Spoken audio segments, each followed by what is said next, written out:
आपण बघत आहात AKP news Marathi.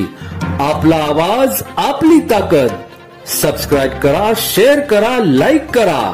AKP news Marathi.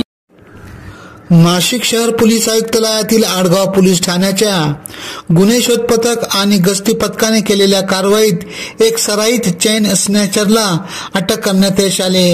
या गुन्हेगारावर राज्यभरातील विविध पोलीस ठाण्यांमध्ये 10 गुन्हे दाखल आहेत। मंगळवार दिनांक 22 जुलै रोजी थरारक पाठलागानंतर हा गुन्हेगार पकडला गेला। मंगळवार दिनांक 22 जुलै रोजी कोणार्क नगर सेल्फी पॉइंट जवळ आडगाव शिवारात 2 संशयित इसम सिल्वर रंगाच्या पल्सर मोटरसायकल वर हेल्मेट आणि काळ्या जॅकेटसह चेन स्नॅचिंग करून जत्रा हॉटेलच्या दिशेने पळाले।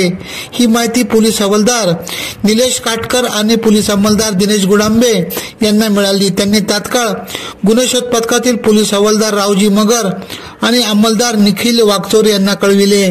पथकाने बळी मंदिर ब्रिजवर संशयिताला पाहिल्यानंतर त्यांचा राणेनगर, गोविंदनगर, सिटी सेंटर मॉल आणि कामेटेवाडी मार्ग पाठलाग केला। अंबड MIDC परिसरातील संशयितांनी मोटरसायकलच्या रस्त्याच्या कडेला लावून जॅकेट आणि हेल्मेट काढून पळण्याचा प्रयत्न केला असता पथकाने शिताफीने त्यांना अटक केली। हसत अशरफ जाफरी वय 25 राहणार पाटील नगरी आंबेवली मुंबई यास ताब्यात घेतले। दुसरा आरोपी पळून जाण्यात यशस्वी झाला। यावेळी गुन्ह्यासाठी वापरलेली पल्सर मोटरसायकल, आरोपीचा मोबाईल जप्त करण्यात आला। या प्रकरणी आडगाव पोलीस ठाण्यात गुन्हा दाखल करण्यात आला आहे।